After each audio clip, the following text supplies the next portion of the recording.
were at Cleveland or San Francisco, did you ever play in the Thanksgiving game? Oh, I played on Thanksgiving in high school. That was a big tradition.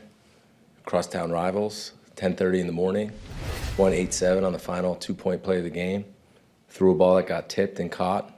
Should have never been caught, but we did. That's a whole other story. God, I remember that game though.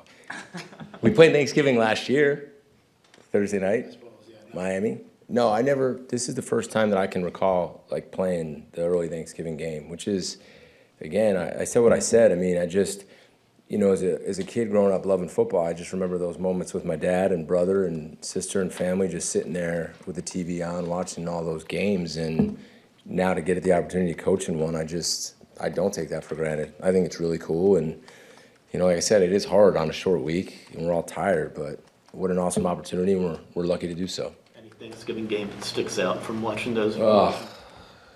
No, I don't have one that just jumps off the tape. I just remember more truthfully of the moment sitting by the fireplace with my dad and, just all the family around and eating, and just as a little kid probably imagining at the time playing in one of the games and then realizing that I had no chance to ever play in one of those games, and figured out maybe I'll try to coach in them one day. But just cool times and cool memories that are more about family to me, and being around them than anything else, and watching something together that we loved, which was football. With the short week, we were talking to Micah earlier, and he said, I feel ready right now, to be honest. I'm not sure if that was hyperbole or not, but have you ever been around anybody with the guy it's like he's never learns out of energy. He's just goes all the time. I'm glad he's ready right now, because we're going to need him to be ready, especially after how physical he played in that game. He is. He's got so much energy. It's just, whether he's in the meeting room, whether he's on the practice field, game day, he's a guy that bounces around and kind of lights up the room and just never seems to be stopped. So we'll see what he can do on Thursday. So speaking of your dad and speaking of Micah, you told the story about the World Series game, and apparently Micah doesn't know jack about baseball. He doesn't. I asked him. Yeah. He said you're educating him, and you even brought up the Enter Sandman thing. I told him. He said we could start a trend, and he thought it was really cool and wanted to do it. So how cool would it have been the other night if, when we walked out on that final drive, Enter Sandman started to play, and he closed out the game with the sack? I mean, he loved it. I think he didn't know. I said, do you know who Rivera is? He's like, no. And I told him, I said, he's the greatest closer of all time. And when he came out, they played Enter Sandman. He walked out of the bullpen. Everybody started screaming and going crazy, and you knew the game was over. Whether it was 3 outs or 1 out or whatever it was, he was going to put him down. And I told Micah, that's who he is. He needs to put people to sleep. So I think he's a fan. He said his favorite closer was Mike Tyson. Mike Tyson is, yeah, I like Tyson too. So he can be both. How about that? I don't know how many times Rivera didn't pitch the ninth, but did he kind of do it in the third quarter on Sunday too? Like the 2 sacks that he has are pretty big, obviously. Yeah, when we got him backed up and he started going, even the one he didn't have where he just ran the center over, it kind of sent a message, and the energy level with that group and the way they were playing after that, yeah, it almost felt like whatever was going to be called, they were going to get through. And that was him closing it out that early. So he was kind of like the setup man and the closer. So now, speaking in baseball, he did both. He went 7, 8, and 9 and got all 9 outs. But it was really cool to see that D-line play. Early in the game, it was kind of unlike Kevin, run. I was like, all right, he's not going to run it again. All right, he's not going to run it again, because that's never, I think it's the most he's ever run the ball in the first half in his whole career. And he kept sticking with it, and then we had that 3rd down stop and the 4th down stop, and then we went up. And then once we went up, and they had to start throwing coming out in the second half, and it was just negative play after negative play.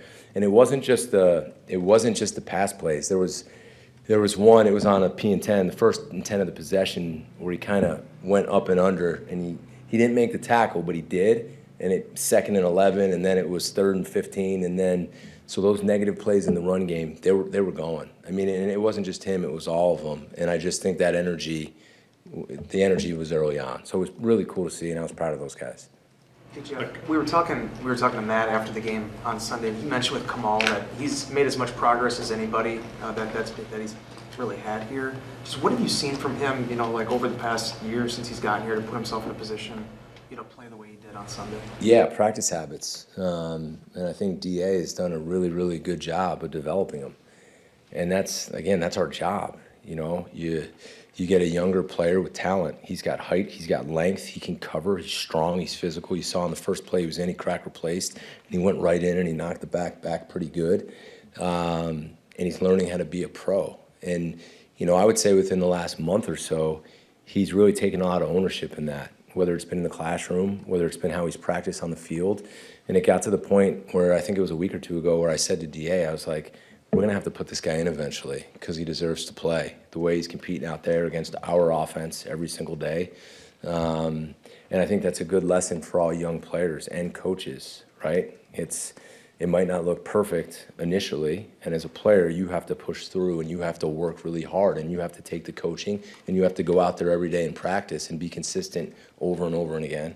And then for a coach, it's, all right, maybe it's not a ready-made product, but your job is to get him ready to play and develop him and work with him and spend extra time with him. So when the time comes like it did, he was ready to play in a big moment against some of the best receivers in the NFL. So I give credit to DA, I give credit to Kamal with the way he's approached it, and I'm hoping he can continue to take steps because if he does, he's going to be a really good player in this league. And it is a cool story, and I'm really proud of him. How do you think those linebackers handled all the responsibility they had without Quay?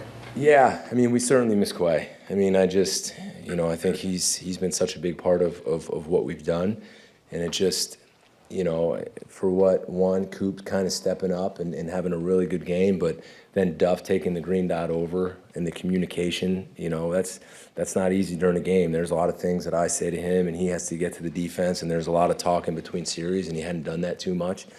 I thought he did a really good job. He got us lined up. He got us into the right calls. He moved the line. His communication was outstanding. And then he was the same Duff, right? He was physical in the run game. He played good in the pass game. There was one ball-out break where he just came out and, sent the guy back like 3 or 4 yards. And then he had the interception in a huge moment of the game or was it a sack fumble? We're still trying to figure that one out. RG said it was a fumble. Duff said it was an interception. So I don't know what it was, but really, really proud of him. And again, it's just another cool deal, right? It's a guy who's developed over time and worked at it, and he has to go play Mike linebacker, and he does. He's captain of our team for a reason. How do you determine things that you can't do with Jahmyr Gibbs? Like as a player that you absolutely cannot do, and it'll get you in trouble. You can't be out of your gap. You can't run up the field. If you're supposed to be a 3 technique and have the B gap, you better be a 3 technique and have the B gap. If you're on the backside and you can't run up the field, you got to squeeze back and make sure there's no, huge holes in our rush lanes, because if he cuts the ball back in the A gap and you're not there, there's a chance he can score because he's that fast. So you have to be extremely sound and extremely disciplined. This can't be a game where a linebacker is just going to say, I'm going to go underneath a block and take a shot, because if you don't make the play, he might score. Right? There's times when I'm okay with people doing that, and you don't want to, overcoach some things, but this is a game where you have to be really fundamentally sound against him, and you better be where you're supposed to be, and you better run to the ball, because this guy, as you saw last week in overtime and in earlier periods of that game, this guy can go 80 like that. I think he's become one of the, if not the premier back in the league right now, because the other thing he does a really good job with, he can catch the ball out of the backfield. And they're lining him up at receiver and running choice routes with him and trying to get matchups on linebackers with him. So I think he's really good, and it will be a challenge, and it's one that we'll be ready for. you Jeff, Sunday determine? against Minnesota, with all the attention Micah gets, I saw him a couple times creep up right behind the nose tackle. And it looked like both the guards were now worried. Is he going to come my way? Does he do that when he makes a move like that? Yeah, you'd be worried too if he was lined up over you, right? So I think what it does is I think it creates a lot of indecision, right? When the line's going to get set and Mike is over here, are we going to turn that way? Who are we going to point the mic? Which direction are we going to go? Now he's over here and he moves over to this side. Are we going to go this way? And then he's back over. So I think it creates some indecision. And one of the best players in the world is standing right over you, and you have to get ready to block him, but you're not quite sure where he is, and there's any hesitation or any doubts, it might look like it did when he ran the guy over. So I think it's hard for people. The other thing I think you got to give him credit for is it's not just, when you watch it, it might look a little bit like he's kind of just freelancing, but it's not. It's all very calculated on what he's doing, because he's very, very intelligent, and he has a plan, and he communicates the plan, and he switches a lot of times based on what he sees, what he hears, what we tell him to do, and he executes it at a high level. So it's a really, really good player who's extremely intelligent. That just answered my question. Okay. Sure. Is it in any way a win when they don't try to double team Micah? You know, is it? Yeah, because it should be a loss for them. I mean, I think if you ask Micah if they block him one-on-one, I think his answer is going to be, then I should win, you know? And our expectation is if they block him one-on-one, then he's going to win too. Now, he's not going to win all of them. Like, let's understand that. That's never going to, you're not going to win every one. But there was a few he won so fast where I don't care who was playing quarterback for them, the guy had no chance. I mean, he took a couple inside moves where it was quick game and he almost got the ball out.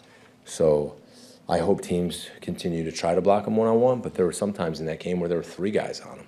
And then the other guys got to make the play, which is why multiple guys had sacks in that game. Do you have to call a game differently against a team that's going to go for a bunch on 4th down as opposed to a team that, you know, if it's 4th and 2, they're probably just going to punt it? Yeah, it makes you think. I think we've been prepared for that now all year. I mean, I think we've faced just a very, very high amount of 4th downs. I mean, people have been trying to get us in the 4th and short and go for it all over the field. We've made some of them pay. We stopped last week. We've stopped others on the minus side of the field this year. It's just kind of become a big trend in football right now, because if you really think about it, if we get a touchback and we start on 35, they're 15 yards away from getting to midfield, right? So at that point, with the ball on the 50-yard line, maybe only after getting 1 first down. I mean, we gave up like a 59-yard field goal last week and a 53-yard field goal last week, and we gave up 6 points, right? It's starting to become easy to kick a 60-yard field goal. So now you got to say, okay, I'm at the 50. Am I in 4-down territory? So we got to kind of call the game accordingly. So this 3rd and 7 really becomes 2nd and 7, because they know they're going to go for it on 4th down. So what you're seeing, and we've talked about it all year, 3rd and 7, we're starting to get runs and screens, because 3rd and 7 is 2nd and 7, because they know they have one more down to go for it to get them into a manageable 4th down. So yeah, for sure. I mean, you got to, 3rd and 7 might not be a pass down, right? It might be we have to play normal football and everybody wants to see us blitz on that down, but there's a good chance we also have to defend the run. So for sure it does. But I think that's kind of the trend right now, just in general around the NFL. A lot of it's the starting field position. One explosive play and you're in field goal territory, you know? So that's a challenge. And, you know, Coach Campbell's done that throughout his time, and I'm sure he'll continue to do that. Last time we played him, I think or 2 times ago, I mean, it was the most 4th downs I've ever seen. In your experience coaching guys like Revis and Sherman, is that all skill with those guys, or do you need to have a certain mindset to reach that level? And does Micah have that in terms of how he's wired, maybe a little bit differently? Yeah, mindset's huge. It's how you prepare, it's how you practice, it's how you study, it's your knowledge. I just don't think it ever just comes down to talent at all. Like those guys that you mentioned, I mean, you know, just thinking back to Sherman, how hard he practiced and how hard he studied. And I mean, it was never okay for a ball to be caught on him. And Revis was the same way, whether it was a walkthrough, whether it was a practice, whether it was a real rep. I mean, it just was never okay if they got a ball caught on them, and that was their mindset. So if we were to walk through and coach said, all right, this is shadow period, let the offense catch the ball, they weren't going to let the offense catch the ball. Like, they just weren't wired that way. And they were going to compete on everything and try to break it up and try to take the ball away because it's who they were, right? So you combine that with talent, and you have 2 Hall of Famers. You know, it's that competitive excellence that those guys have, that Micah has, you know, that make them special, but definitely not just talent. Jeff, you want your guys to get the quarterback off the spot, no matter who it is. But when it comes to Goff, who can really cook you when he's throwing in rhythm, does that become even more important in a game like this, or is it no different? Yeah, no, I mean, if Goff has time in the pocket, this is a guy that can throw with timing and rhythm as good as there is, and he sees it fast. He sees every coverage fast. If you're just going to sit back and play, he's going to get rid of the ball. It's going to be on the spot, it's going to be on time, and if not, he's going to get to his check down immediately, and now you have really fast guys who are in catch and run mode. He's not going to hold the ball.